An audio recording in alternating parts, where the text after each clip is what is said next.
of working on cruise ships and helping new and existing crew have an enjoyable experience. I'm just setting my microphone level here. The last podcast I had, there were so many technical difficulties in the beginning. I didn't have Carly's microphone turned on, and then when I did turn it on, then I adjusted my levels, and then my levels were all super low. Anyway, so I hope I do it right this time. But hey everybody, welcome to the podcast. Today we have Lacey Howland joining us. If you guys have been watching my channel for the past couple of years, then you probably recognize her face. She's been in some of the intros and videos that I've posted. My last two contracts were with this lovely lady. I can't even speak right now. Lovely lady. And she's a great singer. But anyway, Lacey, how are you? I'm good. How are you? I'm doing well. We don't talk very often. I think we talk maybe like once a year. I know. It's actually really sad. But I feel like every time we do talk, we pick right up where we left off. So Yeah, well, I feel like there's so much to catch up on. Yeah. I miss you. Yeah, I miss you too. Our last contract, I feel like, it just ended abruptly, but we were like right in the middle of that brother sister vibe. I know. Definitely feeling it. No. But to catch you guys up on what's what's going on here, for those of you who don't know, I've told the story maybe once or twice, but just to kind of recap, on our last contract we were on Celebrity Millennium. We both performed in an acoustic duo. I played guitar, sang a little bit. Lacey tried to get me to sing a lot, but I fought her on that. You're good. And Lacey, she sings, and halfway through the contract, she ended up getting pregnant, and basically she had to sign off. And we're gonna touch on that a little bit today, so that some people can get an idea of your experience on the cruise ship. And I'm really interested to hear your story throughout it, because I remember at least what you told me while you were going through it. But I think now, after 3 years almost, basically 3 years. 2016. Yeah. Well, no. Was it? No. Yeah, end of 2016 through early 2017. Yeah. Yep. But I guess we left in Jan because I got pregnant in November of 2016, and then we left in January. Right. Well, you left in January. Yeah, yeah. Well, I left. You held it out. How long did you stay on for? I was by myself for 2 weeks. But but yeah. 2 long weeks though. Oh my goodness. Yeah, I'll tell you. It's a different gig, solo guitar. I gotta hand it out to the solo guitarists, Ryan Andrews, Michael Redden, They all make those. it look easy. They really do. I don't know how they do it, but I tried. I held it down. Yeah. But we got 4 people who are watching right now. What's up to you guys? If you guys have any questions or anything, leave them in the chat. And when we have a little break, we'll try to answer some of your questions. But let's dive into that experience, because I'm just eager to talk about it. So I guess we can start kind of chronologically. When you first found out that you were pregnant while you were working on the cruise ship, walk me through some of your emotions and essentially like what you were feeling, what you wanted to do, what was available to you. Yeah, so it was definitely a surprise, first of all. I mean, we were 24, and we were traveling musicians, so it wasn't in the forefront of my mind as like plan A. But when it happened, it was surprising, exciting, and very nerve-wracking because I just there was a lot of uncertainty, and I think what added it to that was the fact that we were across, literally on the other side of the world, in Asia, Yeah. and we had started our contract. Remind me, in September Um, or I believe it was October. beginning of October. I think it was toward the end of October. Wait, because Okay. we were supposed to end in March, so we can go backwards. February, January, December, November, October. Was it September? I think it was September because then we kind of got into Japan in October. That's right. Yeah, that's right. I Yeah, think. October was all Japan, Yeah, and that which was a was lot of fun. really cool. That was, you know what? I like it, and it kind of sounds surprising, maybe because of the whole like surprise of getting pregnant, but it was one of my favorite contracts. One, like being with you in the duo was just such a great experience. Like when we first got to Asia, it was so new, and like you're the kind of person who is like go with the flow and like down for anything. So just traveling with you, like I definitely valued that now and value that in people in general is that ability to just jump into things, which is part of like agreeing to live on a ship. Like you have to be willing to just be uncomfortable, jump into things, and yeah, you're putting your life in a lot of other people's hands, I in think you terms hit of the what nail right you're on the head on that one. I mean, uh, just the fact that you, especially if it's a new experience, for us, we had been on contracts before. You had already been on several contracts at that point, but doing. for me, it was still a little bit new, but Hmm. Hmm. you know what I mean? I already had a couple contracts under my belt, but now we're Yeah. going to a different place, and we got a taste of the duo life on a previous contract before, but now this is like the real thing. So that Hmm. whole willingness to be uncomfortable, I like Yeah. I like that. Hmm. Yeah, and that's part of travel too. I feel like that's, I know, we'll stick with the point of like the question that you asked, but just to Right. say real quick, like part of traveling I kind of realized was, you have this expectation in your head of what a place is going to be like the Google photos, and then it's not like that at all, and you find yourself in a lot of back alleys, which end up being some of the best experiences ever. You find the best food, in those back alleys. I swear, like in Italy, in Asia, you're traveling, and it just makes you empathetic to people. The whole ship life experience just made me very empathetic. Everybody has to do laundry no matter where they're from. Everybody needs to eat, and everyone has conversations with passing people. Like it's very eye opening to what traveling is and can be.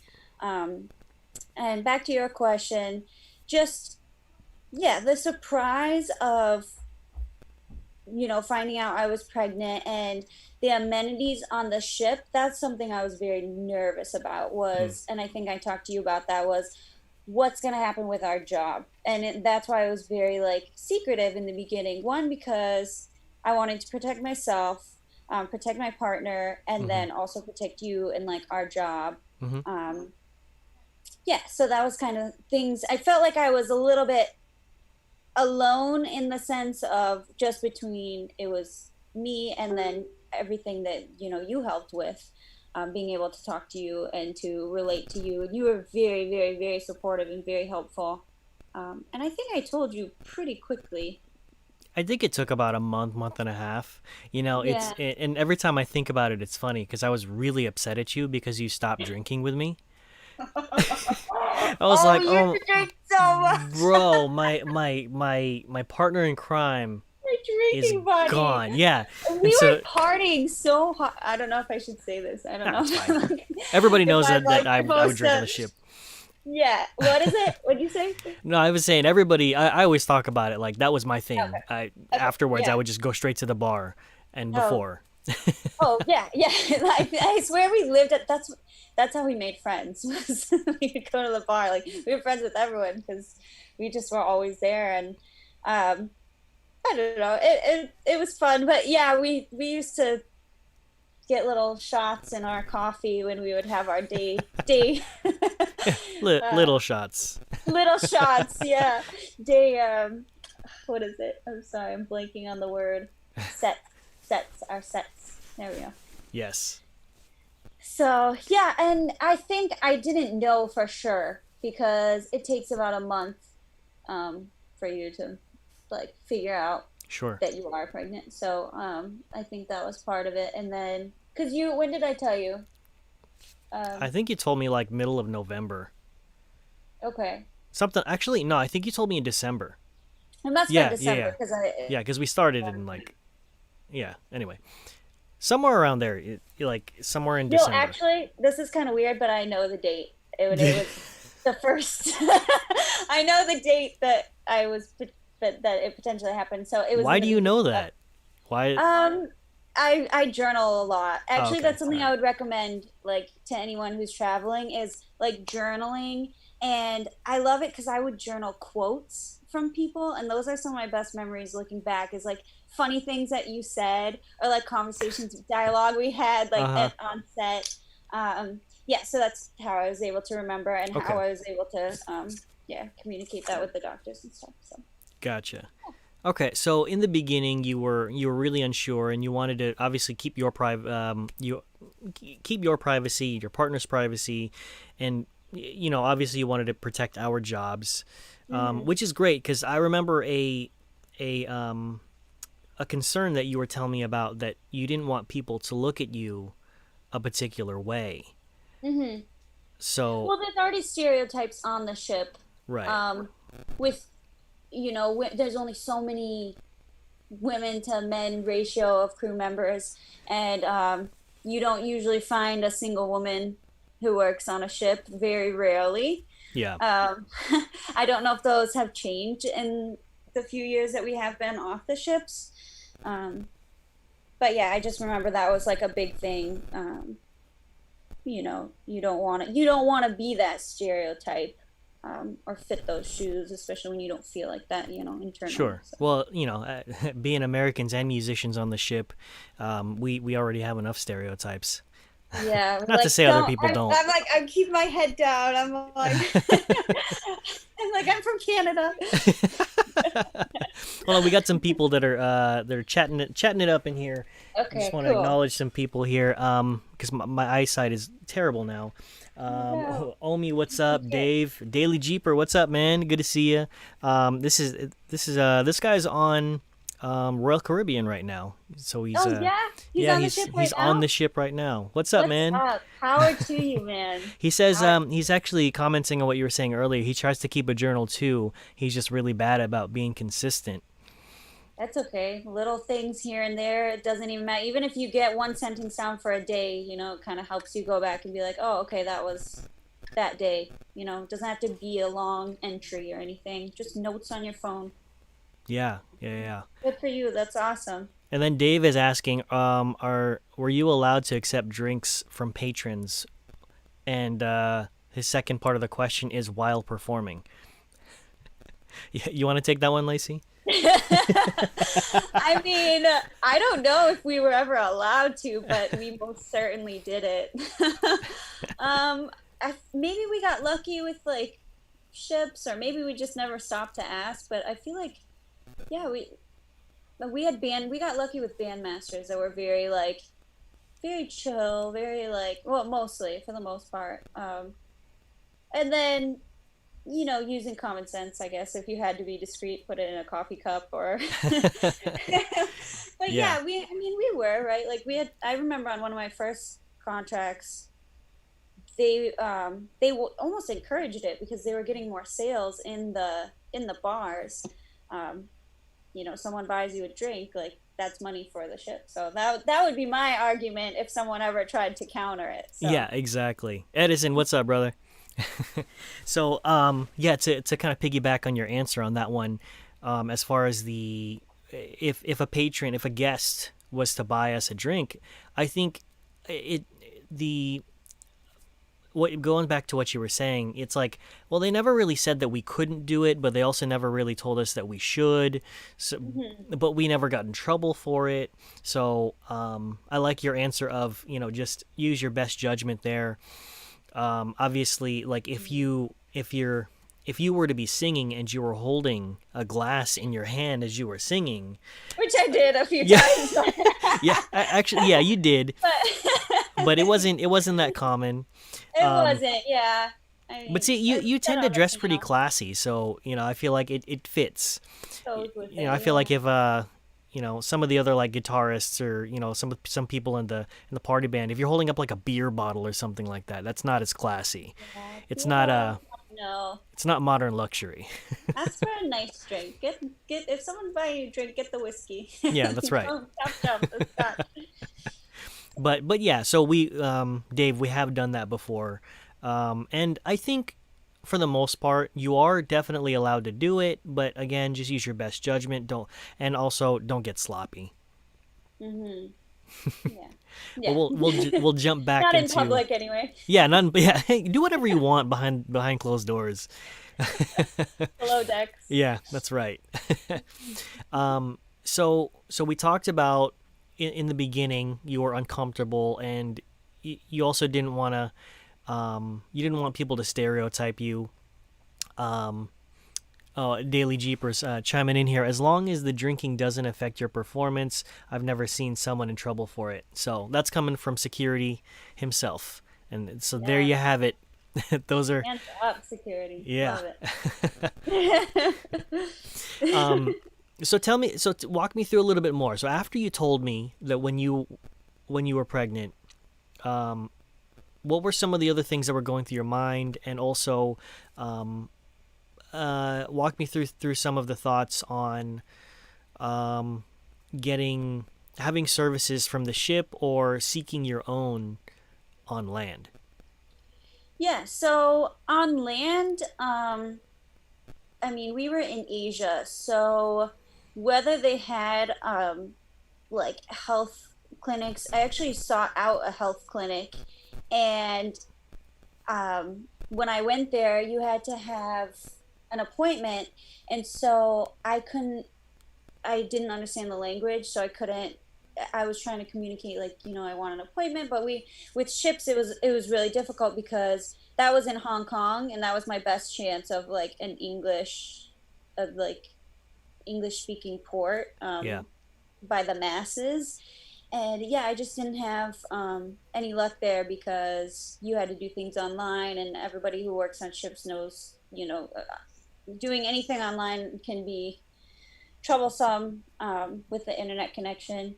Yeah. So I actually did first, before anything else, before I even told you, I actually went by myself and tried to find like a health clinic just to go get checked on and get some answers. And then when that didn't work, it almost forced me to go to the ship. But actually, so because I was so nervous about it, I didn't communicate with the doctors about what was going on. So if anyone's like interested in this or understands like anything about or knows anyone who's had a kid, so the pregnancy like that actually happened in Asia, and we were going through like remember we were going through those storms, the typhoons. Yeah. We had to miss a So couple of ports because of it. yeah, so we had these big typhoons with like 17 like foot waves, and I thought it was seasickness at first, which I'd never had in all of my career Hmm. on ships, and it was actually morning sickness. So I had a combination of morning sickness with typhoons You and also had like the worst cabin. I had the worst camp was in the bow of the ship. So like the ship's like this, I'm here, and like we're like smashing. I could literally hear the waves like I remember when you first told me, I thought you were full of crap. You would tell me like I can't sleep and this and that, and I would think to myself, "Ugh, just close your eyes and sleep. I don't understand. And then I yeah. finally visited your cabin, and it literally was like, Like a storm. oh my goodness. I have a video. I took a video of it, of just like me like with my face when I was like having these morning sickness throughout, and which is not just in the morning, it was literally 24/7. And I'm just like this, like like rocking, and you hear the sounds of the boat. So that was one thing that kind of played into it. Anyways, I actually got really dehydrated and ended up having some problems that made me go to the doctor. And I had already known I was pregnant at this point, like probably like 2 weeks into it. And so I went to the doctor, and I didn't tell them because I was like, oh, I don't want them, to know anything. So I didn't say anything. So And you they saw said, them for dehydration, not for being pregnant. yeah, yeah. Uh, So UTI. So it actually ended up, it was because of dehydration. My body wasn't getting enough water. yeah. So I started having problems, and the doctor gave me some medicine for it. And I was like, okay, like I didn't really ask any questions. So I took the medicine, and then I couldn't keep any water down still. I couldn't even keep the medicine down. Actually, it's kind of funny because I had weird cravings. Like I craved like chips and Pringles, and I would like ask you. I remember that. Do you Yeah. remember? Yeah. Really, can you please go? I was so sick. And it got to a point where I was so sick because if anyone knows about pregnancy, the first trimester, if you have morning sickness, that's when it's the worst. And that's when I was on the ship. Oh. So Jordan took over for me performing because I was literally afraid of like spew. Like I couldn't go even a couple hours without spewing. So Yeah, yeah, I so remember that. thank you. Yeah, because you took over and you started doing like, and luckily we had a bandmaster that was like, she was very, I don't think she really said anything about it. She didn't know that I was pregnant. She probably suspected. I'm sure she had some type of intuition. Yeah. But So, regardless, yeah, she was very something. cool about it. Yeah, she never, like, at least to me, she didn't say anything about you performing solo for a while. Yeah. Um, I can keep going, but I don't know if you have any questions. I was gonna explain like the next. No, go ahead. Go ahead. Oh, so the next thing, so the next step was that I ended up, the problem didn't go away because I was still dehydrated. So I went back to the doctor on the ship, and I was like, "Hey, I have the same problem. Um, by the way, I have something very confidential. Can you guys, is this something like, can I tell you something?" And she was great too. She like shut the door, and she was like, everything that you tell me by law, I have to keep confidential. Um, so, which was like very comforting, very nice to hear from a facility on board, as an American company that is everybody's right, all the workers' rights, employees, I mean, to have that confidentiality with their health. Like nobody, like that's not an issue of like somebody gossiping, which I'm sure it happens, but legally, if somebody like shares your health information, they are breaking the law. So anybody, if anybody has any issues like that, they should be able to feel safe with going to the doctors on board because Mm-hmm. by law, they shouldn't share your information. But yeah, so I told her, and then she told me, she was like, well, we are not equipped. She literally told me we are not equipped to handle like pregnancies on board. We just don't have medication for Wow. pregnant women. I don't know if I ever told you that. No, I didn't know that. Yeah, yeah. So that's why they had to send me. So the ship actually paid for it, but they sent me on land to go get blood work and medicine, which is like basic prenatal care for pregnant women. But Sure. yeah, so they sent me off the ship to do that in Thailand, which was great. Bangkok, it was a great like hospital that I went to. Actually, Just gotta I go. kind of preferred it. Got a Huh? massage right after. No, I didn't. No, I wish. I miss those Thai massages. But no, they were great in the hospital, and I actually preferred some of their procedures more so than in America. Interesting. Yeah. What in what sense, if you Just can divulge? actually, something as simple as the documents that they handed me were very easy to read. Um, the waiting room was very comfortable, very clean, very they saw people like pretty quickly. Mm-hmm. And then when I got inside, it just was a very like um, very safe setting, great doctors, um, very communicative about what was going on, and um, just very caring. Yeah, it was a great hospital, a great experience. Whereas in America, I feel like it's very much an industry that just kind of like sends you through, It like feels more corporate. yeah, feels more Yeah, corporate. So I yeah, gotcha. and then after that, I only had one prenatal visit, and then I got back to the ship, and I think that's when I told our bandmaster at the time, Mm-hmm. which it was great. Like I feel very blessed and very lucky with people's responses. I mean, she was very much like, "Oh wow, like congratulations." That was the first thing she said was congratulations, which was like, That's "Oh." great. I'm like, "Oh, that's like supportive and not like, condemning." Now get out of my office. Yeah, I know. So congratulations. What do you need? If you need anything, call me. If you need, sets rearranged, let me know. Um, so that was really nice. Did you But experience anything that was the opposite of that on the ship as you started to open up a little bit? I don't remember if I told many people. I mean, do you? No, I don't think so. What was funny though is that when you started to, you got really concerned because the belly was showing, and so I remember one of the bartenders in crew bar. He was like, "You're getting fat." Wow, you literally just froze, and then when you unfroze, all I heard was, "You're getting fat." You jerk. I No, hate you. did you did you do you remember that though But it's so nice. when we were at when we were at the bar and the bartender said you're getting fat? Which one? Who was that? I don't know if you want to Um call them out. I don't think Describe we'll their face. Eastern European. Um Tall. no, not tall, medium Oh, height. the swimmer? No, and he had darker brown hair Oh. and oh my goodness. Oh my God. Yes. Yeah, but do you remember? Oh my God. I think I blocked that out of my memory because Yeah. it's so mean. Yeah. What did we say? I don't remember. What did he say? He said What did we say to that? oh, what did you say to that? Yeah. I think he just well, you kind of just brushed it off, but I could see in your eyes you were like Oh. on fire inside. Oh yeah. I mean, And first of all, nobody should say that to anyone.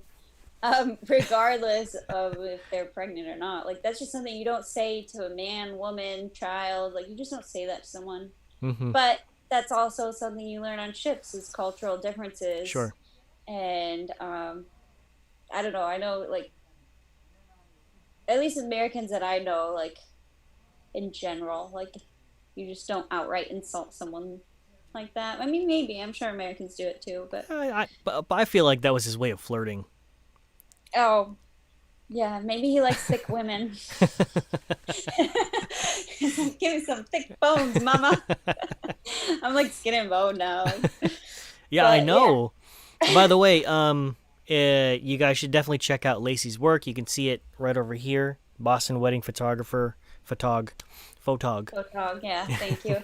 Thanks Um, for the shout out. yeah, of course. So, let's dive back into a little bit more of your experience here. So, let's jump into like January when you knew you only had like 3 weeks left Mhm. on the ship. First of all, walk me through why you decided to go home as opposed to stick out the next 3 months on the ship. So with pregnancy, after the first trimester ends, because there's 3 trimesters, um, um, 3 months each. Mm-hmm. After that third month, you're supposed to get um, like prenatal care monthly.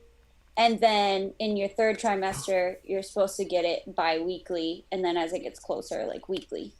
Gotcha. So I knew that I wouldn't be able to get that kind of care on the ship. and in Asia. Mm-hmm. Um, and I was just so sick with, the morning sickness, that I decided it would be best to go home so that I could get the proper care and make sure that, everything was going to be okay and go as smoothly as as possible.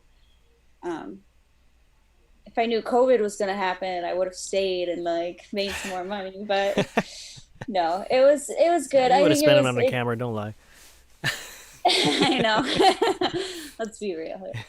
Um, but yeah, that was why was That makes the sense. That makes a lot the of sense. prenatal visits that you're supposed to get monthly. So And okay, so then let's now fast forward to when I'm you got. listening, but I'm gonna pull up. I'm gonna see if I have any notes on here. Just like Yeah, not a for lot. sure. For sure. So, Yeah, but if you can any keep and talking. if anything comes up, feel free to just chime in. But Mhm. in so now in my head when I think about the experience, cuz like y- um for me as your duo partner, I was left in the dark for a lot of that stuff. I know you tried to be as open as you could, but Yeah. a lot of it really, even after you told me that you were pregnant and then you started to have the the jumblies, right? And Mhm. then The um jumblies? What? Oh, in my oh stomach. You mean? yeah, your Oh, jumbly yeah. tummy. Um you so I was on stage by myself a lot, Yeah. and so in that moment I remember thinking to myself, well, is she really like is she really not feeling well, or is she kind of just milking it right now, but Oh, I didn't obvious even think about that. Oh yeah. no, that's horrible to hear. But I mean, it's a lot of it was coming just from frustration, that Yeah. sometimes it was just like it was I'd be there, and then for those of you who don't know, usually when you have a set, you should get there 15 minutes beforehand so you can do a quick sound check, even if the tech has already set you up. So you get there, and then right on the dot, if your set is at 7:15, you should be playing by 7:15, because Yeah. they even promote you in the daily. So and the daily is this little piece of paper that says what's happening and where on the ship. So sometimes you'd have people showing up for your set, especially a couple days into the cruise. And So that was a pretty busy, like, it wasn't quiet for us. I feel like I've yeah, had some contracts where like we've had some quiet spaces, and that wasn't quiet at well, all. that's because we're dope. Yeah, I mean, yeah, we were awesome. We had a good thing going. Um, It's true. no, actually, that makes me really sad to hear, but I'm glad that you said that because I value your word and I value my own word, and that's something that I wouldn't mess around with. I was very sick. Like I I mean, I that's pretty much the only thing like that I strongly remember about that first trimester was the rocking, because every other contract had been like Caribbean and um even Alaska we had 17-foot swells, but like in Asia it was so rocky. And yeah, I mean, I was dehydrated because I couldn't keep anything down, which was creating like medical problems, which is actually yeah, one of the reasons why I left the ship. But um, no, I would not do that to you. No, I but think I it did like try a for me couple it times. was that frustration that was coming out, and so just being honest, like that's what I was feeling at during some Yeah, points. that makes But sense. as I started to see, like, oh, she's not playing around, she's pretty freaking sick. Yeah. Um, and I could see it, and I take stuff to your cabin or whatever, because I knew that you just could not get up. So Hmm. believe me, I saw it, but Hmm. I wasn't sure if you knew that on my side. I didn't. No, Yeah, I never knew that. So I'm glad you told me. because when once 7:15 or 9:15 or whatever, whenever our sets were, sometimes people would be expecting us, and then sometimes you'd show up, but then you'd And then leave. I went for the next one. Yeah, Hmm. exactly. And then I wasn't Yeah. even prepared for it. And now I'm just like flipping through my pages, like, oh, okay, let me pick one of my 15 songs Hmm. that I've prepared to I do know. So And anyway, you were really hustling to kind of get that material, like material that you hadn't rehearsed for in the couple months before we even went on that contract. You have to rehearse as a musician, hmm and yeah, like that wasn't something that had been planned, as well as like it's a different kind of energy playing music and singing, yeah. you know, Well, I can't. as It's me. the toughest part for me was so after you signed off, I was on the ship by myself for 2 weeks as a solo guitarist, and I was Mhm. trying to prep for 2 weeks for that 2 weeks. So I was like, I would not go out as much. Um, and I would drink a lot of tea with honey, and Mhm. I was, Like self-care. yeah, exactly. So I was like really trying to take care of myself so that I could get through 3 sets a day. Hmm. And I think a lot of people they don't realize how much singing that really is. Hmm. Like for me, and I know I'm guilty of it as well. Like even as a musician, I look at singers and I'm like, man, you guys don't do anything. But I've it's heard that literally my entire since I went to college for music. mm-hmm. That was the first thing I learned about music school was I'm just a singer. And that was like kind of hard to deal with, and I still use that vocabulary sometimes. I'm like, I need to stop that. Like it's not just so. But yeah, putting Yeah, yourself in like someone's like in those shoes, right. and I'm sure if I put myself in the shoes of a musician, I mean, I already know I would be like, what the you're supposed to sing and play? How? So, yeah, you guys are awesome. Well, I let's didn't realize though. what well how I was feeling or what I was doing. Hmm. Yeah. Yeah. But I'm sure on your end, there was a lot of you kept a lot of this stuff to yourself, and I kept a lot of this stuff to myself as well. Because it's not like I'm gonna go out of my way and tell you like, you suck, you left me there. But while I also I know that know. you're not feeling well, so Yeah. And I think in the forefront of my mind, I was like, I'm gonna have a child. Like, like what am I gonna do? Like, like I tried to find some notes, and like pretty much it's like it's literally I wasn't present anymore on the ship. I was like, what am I gonna next year? What am I going to do in 2 years? How am I going to send them to college? It was kind of like, so like, that's kind of my mind, like literally went from the ship partying, having fun. Like we had so much fun. That was like such a party ship. And like, we would go out, with all our friends and like just party and dance and like, celebrate pretty much every night. dude, the And, first 2 months of that contract was insane. oh, it was like a lifetime packed into those 2 months. Oh yeah. Um, Hold on, we amazing. got a question by Dave here in the comments. It's Yeah. he's saying I'm not sure if you still actively gigging, if you're still active, if you were still actively gigging before COVID, but with the pandemic, what are you doing for creative release? I'll let you take that one because I'm curious to know right now what you're doing. Are you Uh, asking me or is he asking you? it's He's well, probably it's asking. it's it's a it's a general question. We can Yeah. we could take turns on it, but I don't really know what you're doing right now for as a creative release, especially considering that you have your child Ruslan. Yeah. So I feel like most millennials and most musicians, especially nowadays, it's not like our grandfathers and grandparents era where it's like you go to one company and you work your whole life and then you have a pension. Like we have to be so creative, and so many of us are doing so many things. I mean, like my brother and sister, they have my brother-in-law and sister, they have real estate business, and now he's a realtor and properties, and they have a store and they do vendings, and just all these things together. So for myself, I've approached it where I'm using like my photography that I kind of started on cruise ships and taken that and used it as a resource. So now I'm focusing on weddings, which COVID kind of stopped, but there are some people that are doing weddings. And an idea I have is presenting to couples to do live streams for their weddings if they really want to still do them during COVID, and just That's live smart. streaming them. And then, we can do like we can photograph the ceremony, like a small, like intimate gathering, and then they can have a party later. So that's kind of something I've been um, working on, and just, yeah, just managing that That's a as much really as I cool can. idea, live streaming for weddings. Hmm. That's Yeah, and just awesome. anything photography, Right. anything people need, newborn Hmm. photos, a lot of people need.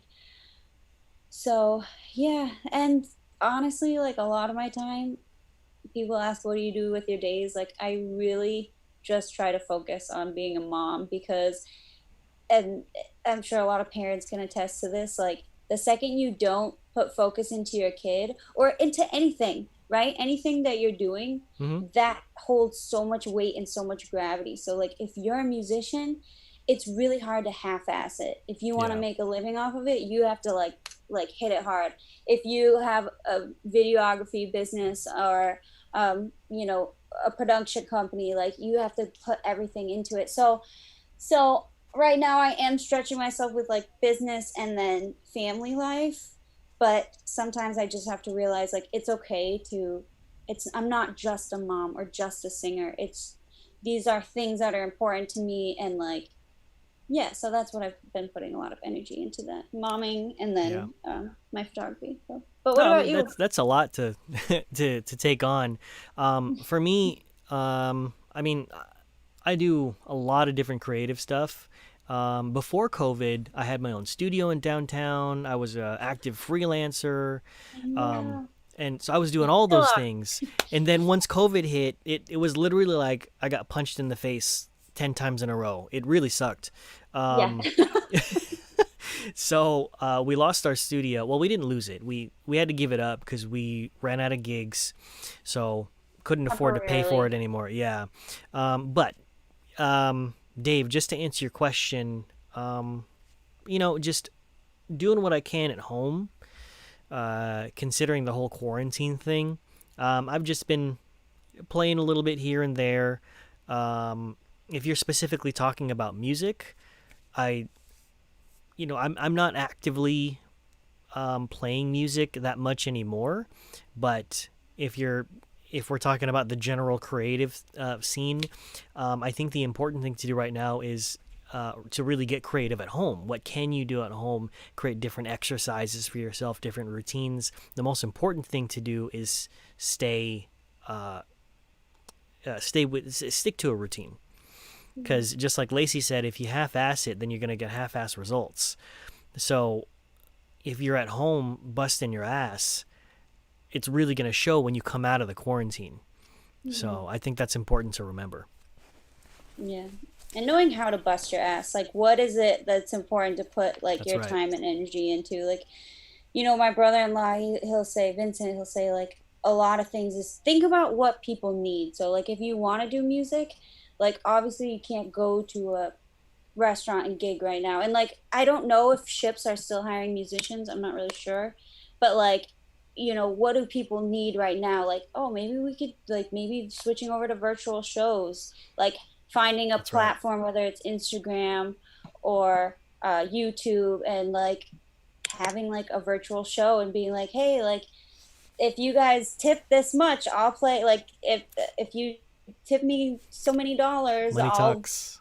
play this song for you, like, and Yeah. be, and maybe make an event out of it, like, hey, I'm gonna be playing live on Tuesday, July whatever, for the 4th of July. I'm gonna have a party, like, let's let's make, can you guys help me like get to $80 or whatever, however much you want to set Yeah. your That goal that for. is that is a great idea. I've known some people to do that, but I think if you regularly do that, you can really draw a Virtual gig. crowd. Yeah, like it's it's no different from what I'm offering right now, or your favorite YouTuber or your Twitch streamer. You just turn your passion into a business essentially. So anyway, Dave, I hope that gives you some direction there, and hope that gives you some value as well. But let's jump into. We talked about your pregnancy on the cruise ship, and we had a couple revelations there. But something that I've always seen from you on past contracts, every contract I've done has been with you. Mm-hmm. And one thing that I've known is that I feel like you in particular, you tend to have this bad luck with crew members where they're calling you lazy, or they're like disrespecting you. My Um, name's Lacey, and y- it's apparently hard to say lazy in yeah, and lazy, lazy. it's not even just like a particular country. It's like several countries have a hard time saying Lacey. Like, hey, lazy. we'll be walking.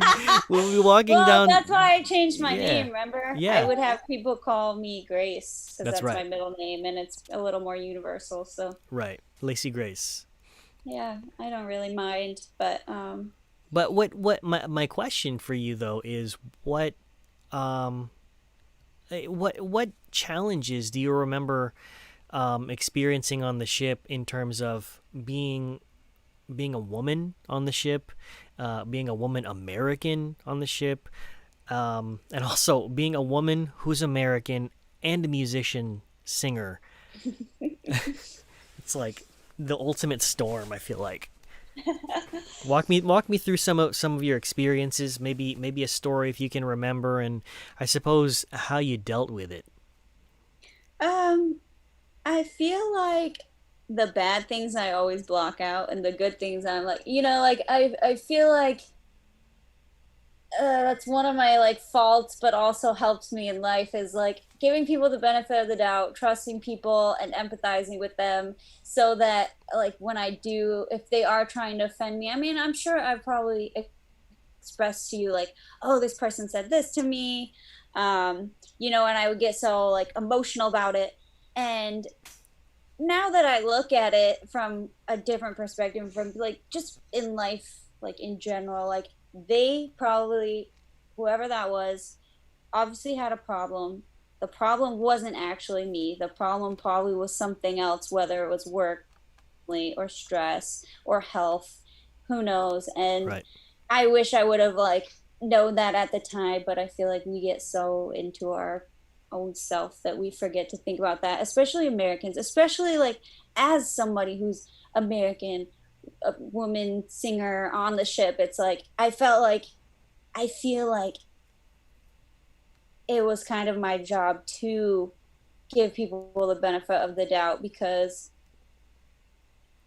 we're already so privileged like in a lot of ways, it's like, Yeah. yeah, I have to sing these 4 hours a day, but it's like, but these other people are working 14 or 16 hours in a day. And so any sort of problem that I feel like I had was really insignificant. And like, yes, I mean, yes, it still affected me emotionally, but like that, those emotions come and go, so it's like, you know I think that's a great outlook to really put it into perspective. In that a position like the position that we had on the ship, it's definitely it shouldn't be taken for granted. We got paid a lot more than a lot of the people on the ship. We got to work a fraction of the time, like literally 1/4 of the time that they would, maybe even less than that. We got days off. So I think that it's great that you put it into perspective. Um, Yeah. and So if you and I are sitting there laughing and I'm tossing my hair around like, oh, life is so great, and someone says something rude to me, it's kind of like if you step back from that, it's like in my mind at that moment, I was like, oh, Jordan, like this guy said this to me, like this is mhm. so rude, like I hurt my feelings, whatever. It's like, you could see the bigger picture with that. But I mean, I'm sure like I did tell you some things. I think the biggest actual problem that probably still continues aside from like my emotions is the whole um sheep in a wolf's den when it comes to like being a woman on a ship. That's probably like actually a problem because I mean, and I never personally like felt like attacked or unsafe, but I know that that is an issue on ships, and um, I don't think I ever got to like I was always surrounded by like good people, like, friends that I trusted. Um, and I think that's kind of like, Well, you know, tell me more about where this is coming from. Your analogy of the sheep in a wolf's den, and your feelings just on the like, I ship. mean, if you as like, I'm sure maybe a lot of guys listen to your podcast as well as girls, but like It's like as a 70% guy, dudes. They know. yeah. So as a guy, like I I love hanging out with guys. I have so many guy friends, and like I just feel like I can relate to guys a little bit easier for whatever reason. But you know, our like other band members have even expressed to me like when they're hitting on girls, like, you know, why are they always in packs? Like I just want to go talk to this, and they're always surrounded by other girls, and it's like, well, if they weren't, it would be you and like 30 other guys approaching her right in this moment, which has happened, you know, Yeah. and not everybody has a cultural respect, the same cultural respect for women, like who are, I don't know if that's a true statement, but I don't know. I've just, from my personal experiences, I've literally had people ask me, you know, to marry them for a green card. Um, you know, I've been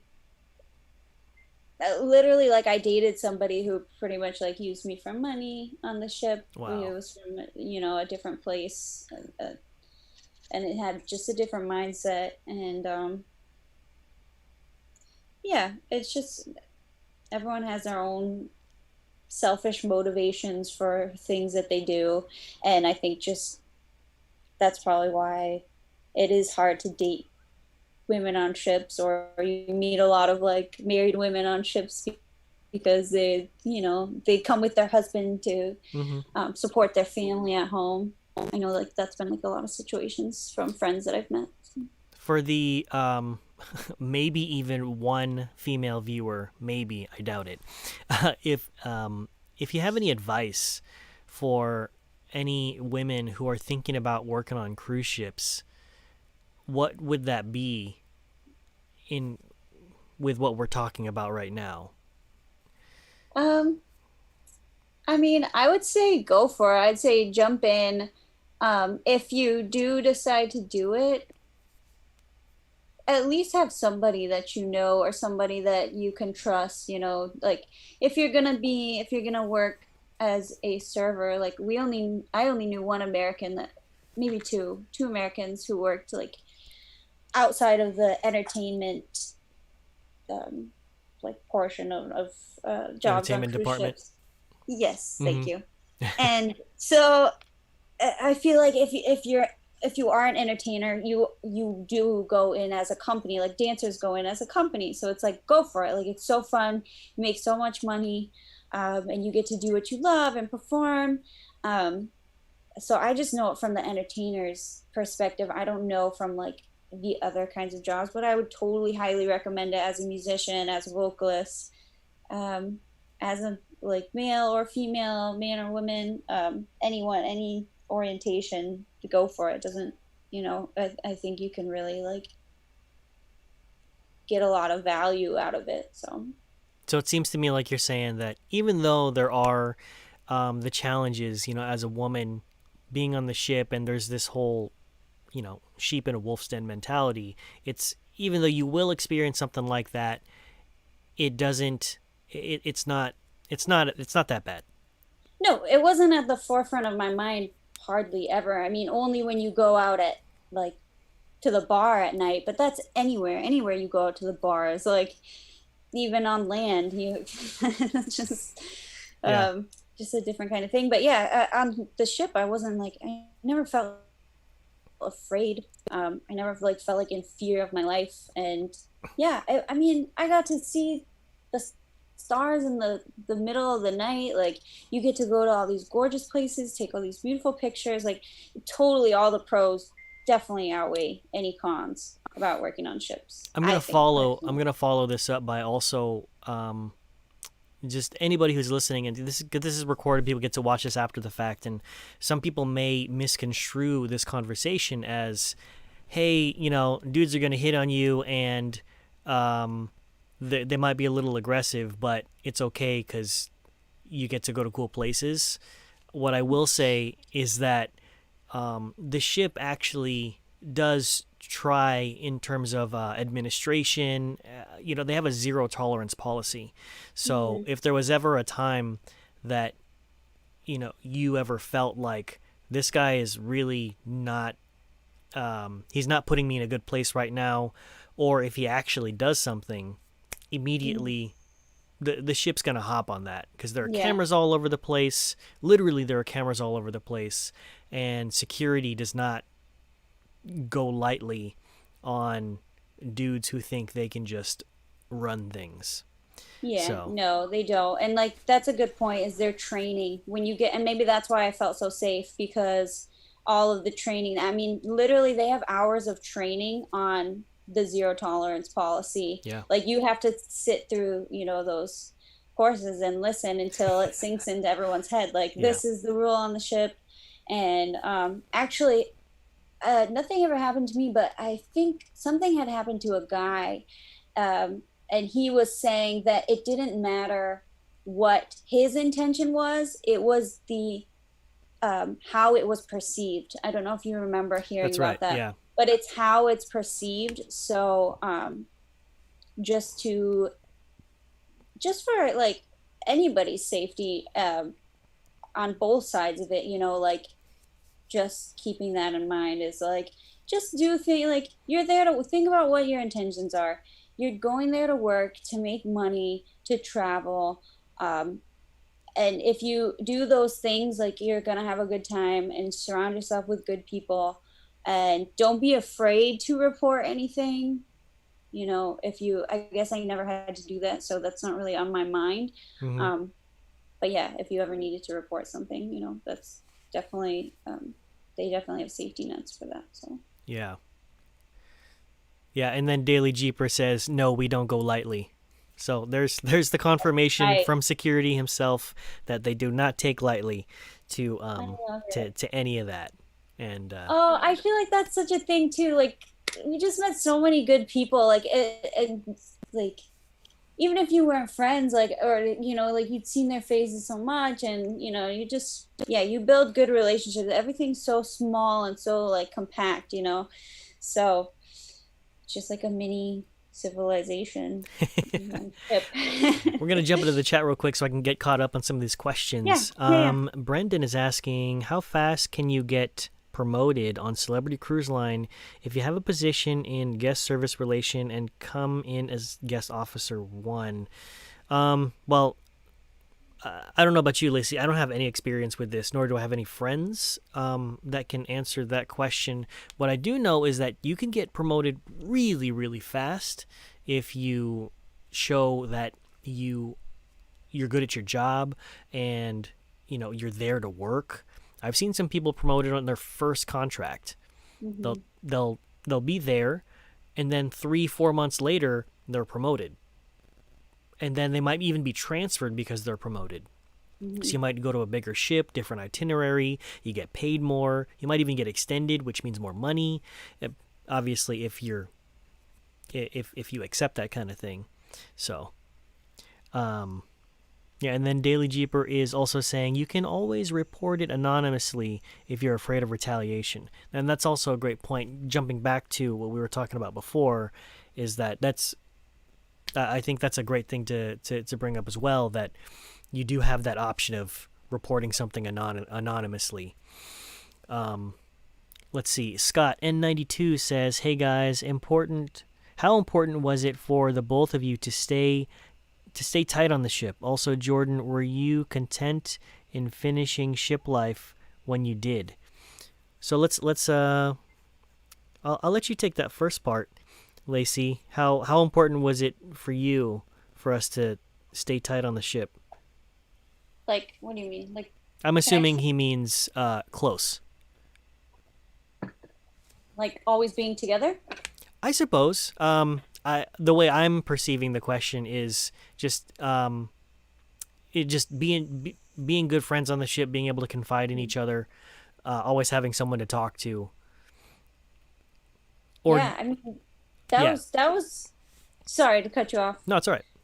No, I feel that was important to me. I mean, I that's why I was sad to hear that perspective that you shared earlier, just because I felt so close with you. And yeah, I mean, I guess I feel lucky that all of our contracts, like we go in as a group. And I know a lot of other musicians, sometimes like quartets, they get placed together.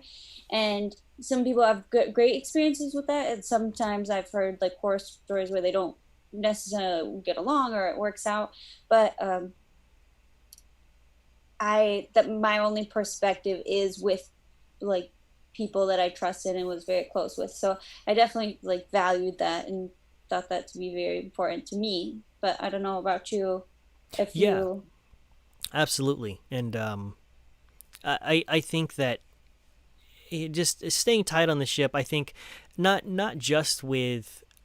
Well, okay, so I guess what I'm really getting at here is it's really important to have a support system.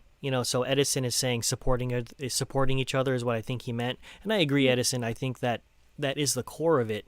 Is that when you're on the ship, you definitely have to have some type of system, and what I mean by that is just people that you can always rely on, whether it's the people that you walk onto the ship with, or whether it's um, people that you meet on the ship. But I've mentioned this before in previous episodes that I think one of the first things you should do when you're on the ship is find some people to talk to, get out of your comfort zone, make friends immediately, whether it's in your department. It helps if you drink, because then you can go to the bar, get drunk, and then just start talking to random people. You'll make friends really quick. That's what we did. yeah, that's a good point though. Doing it like kind of right away when when you're uncomfortable and you're vulnerable because everybody else is who's coming on with you, is in that same position. Um, but yeah, that was a good point too. Like doing it right away before you get comfortable in, your In own your seclusion. world. Yes, Yeah. yes, because it can happen very fast and very easily. Yeah, because I feel like one thing that's important for people to also understand is that you really can just be comfortable in your seclusion. I've met people like that, and they're just like, I feel like they're kind of weird on the ships, where it's like, hey, you want to go do something, and you try, but they're just like, nah. Yes. Even Yeah. my wife, when I met her, I thought she was one of those people. Now, I think it's also important to remember that some people, there's a difference between wanting to be secluded and also taking your job seriously, so that you can actually wake up at 8 in the morning. That I'll admit that I was jaded from my privilege, because Mhm. I was able to wake up at like 11. Do you remember our routine? Wake up at Yeah. 11. One of us would call each other. Then we hit breakfast by like 11:30. Can we go get cheeseburgers? Yeah. And then what? And then go back to our cabin, go do something, or watch movies until Watch a movie. like 5, 6, 7 o'clock, or No. watch a show, and then yeah, then go do our sets, and then hit the bar, and then do it all over again the next day. Oh, can I share one of my friends' experiences though that Please I do. thought was so admirable? Did you Yes. ever meet Fa? Maybe. So she was part of the cleaning crew and she worked night shift. So she was on at like 7 and worked all through the night. And then she would sleep like 3 hours and then literally use her experience. She's from Indonesia and use her experience to go out and travel. And she was amazing. She showed me pictures and like her name's on it. She shot for, she did like a Vogue shoot for Indonesia. While on And the ship? no, no, no, from Oh. before. Like you never know. You never know who these people are that you're meeting. Like, yeah, one of the captains said it best. They're like, this is just a job. This isn't who you are. Like, you're not um cleaning crew. You're not cabin crew. You're not an entertainer. Like you are a person. And literally, like she was this incredible photographer, and she just used this opportunity to travel. So that was like another perspective of somebody that I met. Like that was her choice of how she wanted to have an experience on the ship was like work really hard, sleep a few hours, and go explore, take pictures, take another nap. And, so that was kind of like, That's cool. I don't know, I thought that was really admirable I of really him. like the perspective of what you were saying with the captain was saying that you're not your position, you're a person. So because I know some Yeah. people, they look at their position, they get a little down on it, or because everybody's always comparing on the ship, and especially That was to, Emmanuel Elevropoulos. oh dude, Yeah. Manny, Captain Manny. Manny. Yeah, yeah, yeah. Thanos. I tell that story all the time. That we a Thanos. couple of weeks ago, I was just telling the story about how we went to the captain's cabin for a Super Bowl party. Do you remember Oh, that? yeah. Yeah, he's really cool. I don't know if anyone has met him that's still, I think he's still, I don't know if he's on ships, or if I'm he's gonna see on if I can get land him on the now. podcast. He probably won't remember me, but Yes, he will. You totally should. Yeah, he will. He'll definitely remember you. yeah, the short Yeah. little Filipino bass player. Oh, yeah. Hey, that's not all you are. You're I'm a pretty person. hilarious. Yeah, you're a person. And then, so Scott, I'm just gonna follow up and answer your second question there. If I was content in finishing ship life when I did, the answer is yes, for the most part. There is a part of me that wishes that I would have been able to keep going, and this brings up a whole other conversation, Lacey. The idea, like, because obviously I was conflicted. There was two parts. There was the she did Hmm. this to me, but then Hmm. there's the other part where it's like, but that's just life, and Hmm. it's not like it's uncontrollable. And plus, if that didn't happen, if you didn't get pregnant and then you had to leave the ship, and then I was basically disembarked from the ship and I went home. Well, when I got home, I had to figure out a way to make some money. So what I knew how to do was I knew how to do graphic design, I knew how to do photography, and I was just getting into videography. So that's when I really dove in headfirst into freelancing. So that the first week I got home, I took it seriously. I gave it everything I got, or everything I had, and I made like $750 that first week, and I saved up some money, and then I went to go see my girlfriend, who is now my wife. So the it's a nice story. You know what I mean? So I The was last part cut out, but you said you were freelancing because I remember talking to you about it, and you had got this, like, these amazing gigs, and you were like busting it out. I mean, and you yeah. still are, still from, you're still putting out tons of content. Like, this is your time right now, like, this is your business. And yeah, I appreciate you having me on here and doing this podcast too. Yeah, of course, of course. Cool. And we're gonna wrap up pretty soon. Just want to finish up some of these other questions Oh, here. yeah, no, we're fine. I love it. I miss hanging out with you. I miss hanging out with you too. I miss Carlota too. I wish I could see her. I know. We'll get her on pretty soon. Yeah. Edison is also talking. We're looks like he's jumping back into that other. We were talking about the dudes on the ship, and he feels like it's a lot of it is the culture. He doesn't think a lot of the dudes are like that on the ship, especially using women for money. And uh, Yeah, no, not everybody. I just, it just happened agreed. by case. Yeah, Yeah. and I think the point, Edison, was that she was sharing her anecdotal experience. It's not. This isn't to say that a bunch of dudes on the ship are terrible and they'll do these No, things, I've but met so many great people. hmm So many. but So, from a dude's perspective, I can say that it really does. If I was to put myself in a woman's shoes on the ship, like it's a little overwhelming because you see how the dudes interact on the ship, especially single guys. Because honestly, I was one of them, hmm. and like we have this joke where it's like all the hot chicks on the ship, like there's a list of them, and you know the different ones. Oh, the one at the F&B department. Oh, the one in the photo gallery. Oh, the hot one in the party band or whatever, and it's very objectifying, and it sucks. That I was part of that, but and it's not like I meant any harm by it. And I know a lot Yeah. of guys don't mean any harm by it, but at the same time, like there is that culture that exists for the guys that Hmm.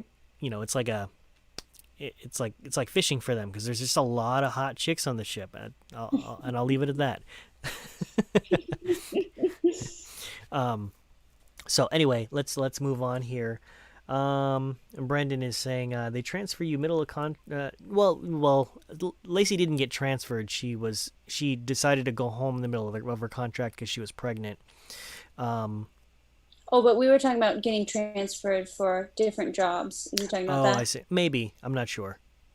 Oh, Now okay. that I'm going back, it's like that was like half an hour ago. Yeah, other positions will get transferred. That's right. Yeah, they definitely can Never transfer you in the middle. musicians. I don't think so. Maybe there have been musicians who've I've been heard of transferred. musicians being transferred, but not because they've been promoted. Yeah, no, It I might don't be in the think we middle have because both. like um, something will happen to a duo on another ship or whatever, and then um, what's it called? They might switch you out with somebody else and then send you to the other ship because maybe they like you more, or Yeah. whatever. Our first duo contract we were filling in for a duo, so our Mhm. first duo contract was a month and a half, which is great. Yeah. Yeah. So anyway, I guess we'll wrap things up here. But what I usually do toward the end of the podcast is, we spend a lot of time talking about what's great about working on the cruise ships, and I like to be very transparent with everybody in letting them know what is what the reality is. Um, so both sides essentially. So my question to you is what advice do you have for people um, in terms of like the challenges that you encounter on the cruise ship? Is it worth it for someone to do it? Do you think it's something that everybody should try, or is it only for like a select group of people? What are some of your thoughts on that? Mm, it's kind of tough because I just know. Um, I guess it just depends on what you value in life and what you want to get out of life. Like for me, like I've always loved traveling and I've always wanted to travel. And sometimes I feel like I can't help it. I find myself on a plane. Um, Even after having a kid, he comes with me wherever I go. Yeah. My son's always with me, like travel, like we still travel, to California, local in the US. But um, for everybody, no, I don't think it's for everybody. I think if you like your comforts and you like routine, sometimes it can be hard to be able to adapt to that because um, you have to have a lot of changes. And physically, like you're lugging your things with you, and as a musician, you're carrying things like your instruments around. Um, so yeah, maybe not for everybody, but definitely anybody who's interested in your podcast is probably interested in joining a ship. And if they're on the fence, I would say just jump as soon as you can, as soon as they open. I know that I put a lot of faith into the cruise industry. Like I've even invested in stocks because I definitely can see the like why people love it so much. Stocks, And huh? That's yeah, dangerous. did you do Dangerous time it? right now. No, Did I you did do not. it? No, I Do did it not. now. I'm telling you, they Mm. are so low. It What do you think people are gonna do when things open? They're gonna want to go on vacation, and maybe it's not gonna be for another year, a couple years, or this is assuming that the cruise lines that you're investing in don't just completely tank, and then the other ones who do survive can make it through. well, think of someone like Royal. I mean, they're not just invest. That company has so much wealth and power. Like they're not just invested in themselves in the industry. Like they probably have offset companies. They probably invested in so many other things. So that You company got as a advice from power. Vincent, didn't you? Well, yeah, obviously, this is not me Yeah. speaking. I am speaking. This is the knowledge of my sister and brother-in-law coming through me. Um, No, I'm just I a definitely messenger. I can see that though. If you're not Or just if Verizon. Verizon has was supposed to have a cruise line. I don't know if they still do, but I mean that's still a very powerful company. That's like a whole nother podcast you could do. But um, right. yeah, just talking about like if just believing in this kind of industry and I think it has a lot of value. I mean, there's so many people that are affected, like people who work in food. I mean, we knew a friend who literally all he wanted to do in life was, what is it called when you learn about wine? Like a Uh, wine connoisseur? Wine connoisseur, sommelier. right? Yes, like Uh-huh. that was his passion. And he literally used like the ship as a way to like travel and to learn the business, That's a great way to do it. So it's just yeah, it just depends what you like want out of life. Like figure out what your goal is, and if your goal can tie into this, then yes, I think it's a great experience. And I mean, there's so many little things that I loved. Like I loved again, like just even just like hearing the ocean. I mean, it's very. It sounds like super like Yeah, well, it's very different when you're in the middle of the ocean on a cruise ship and um, all you see in 360 degrees is ocean and what you hear is the ocean. ocean. Like It it's just really humbles cool. you, right? Yeah, yeah. It's really cool. Yeah, it's really cool. And like you kind of form a kinship with who've been through that experience and you can relate to with that. So I don't know if you want to say anything on that. No, I agree 100% that, you said that if you're on the fence, just do it and just follow your passions. A lot of it does depend on what you really want to do, So if you're not in it for traveling, you're not in it for, whatever, like you think about the main benefits about um working on a cruise ship. If you can't check them all off on your Mm, list on what's really important to you, so maybe it's camaraderie, maybe you just want to travel, maybe you want to just explore and just see things, or just have different experiences and stories to tell. I'll say that is my number one goal as an individual, is just having stories to tell and mm, passing them on, to my kids. So mm. I so love yeah. that. Yeah. And yeah, that's how I feel. But we're gonna wrap things up. I know we got some other questions in the chat, but I need to let Lacey go because she's got a little 3-year-old. But if you guys have any questions, you can DM me, and I'm sure Lacey wouldn't mind if you reached out to her as well. Make sure you go follow her on Instagram, right over here, Lacey Howland, Boston Wedding Photog. Any direct Shiplife questions, you can also message me at Shiplife TV. It's better than my email, because I get notifications. So anyway, Lacey, thank you so much again. I really, really appreciate your time. Thank And you. again, everybody, thank you for watching Shiplife TV, the show that's dedicated to raising awareness of the opportunity of working on cruise ships and helping new and existing crew have an enjoyable experience. If you like this episode, make sure you leave it a like, subscribe.